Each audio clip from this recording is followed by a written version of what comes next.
ଆଜି ଓ ଆସନ୍ତାକାଲି କିଛି ସ୍ଥାନରେ ବର୍ଷା ହେବାର ସମ୍ଭାବନା ଥିବା ପାଣିପାଗ ବିଭାଗ ପୂର୍ବରୁ ଆକଳନ କରିଥିବା ବେଳେ ଆଜି 3 ଘଣ୍ଟା ପାଇଁ 4ଟି ଜିଲ୍ଲାକୁ ୟେଲୋ ୱାର୍ଣ୍ଣିଂ ଜାରି କରାଯାଇଛି। ସକାଳ 9:40ରେ ଭୁବନେଶ୍ୱର ସ୍ଥିତ ଆଞ୍ଚଳିକ ପାଣିପାଗ କେନ୍ଦ୍ର ପକ୍ଷରୁ ସତର୍କ ସୂଚନା ଜାରି କରାଯାଇଛି।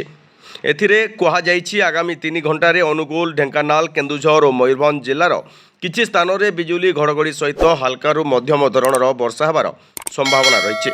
ପାଗକୁ ଦେଖି ଲୋକମାନେ ସୁରକ୍ଷିତ ସ୍ଥାନରେ ରହିବାକୁ ପାଣିପାଗ ବିଭାଗ ପକ୍ଷରୁ ପରାମର୍ଶ ଦିଆଯାଇଛି। ଆଜି ଭୋରରେ କେନ୍ଦୁଝରରେ ପବନ ଓ ବର୍ଷା ହୋଇଥିଲା। ଅନ୍ୟପକ୍ଷରେ ଆଜି ସକାଳ 8:30 ସୁଦ୍ଧା ଭୁବନେଶ୍ୱର ଓ ସମ୍ବଲପୁର ତାପମାତ୍ରା 31.4 ଡିଗ୍ରୀ ସେଲସିୟସ୍ ରେକର୍ଡ କରାଯାଇଥିବା ବେଳେ ଚାନ୍ଦବାଲିରେ 31 ଡିଗ୍ରୀ, ପାରାଦୀପରେ 30.6, ହୀରାକୁଦରେ 30.4, ରାଉରକେଲା 30, ଝାରସୁଗୁଡ଼ାରେ 30, ପୁରୀରେ 29.6, ବାଲେଶ୍ୱରରେ 29.6, ଗୋପାଳପୁରରେ 28.2 ଓ କେନ୍ଦୁଝରରେ 26 ଡିଗ୍ରୀ ରହିଥିଲା। ଗତକାଲି ରାଜ୍ୟର 23ଟି ସହରର ତାପମାତ୍ରା 40 ଡିଗ୍ରୀ ଉପରେ ରହିଥିବା ବେଳେ ସେଥିରୁ 4ଟିର ତାପମାତ୍ରା 43 ଡିଗ୍ରୀ ବା ତା ଉପରେ ରହିଥିଲା।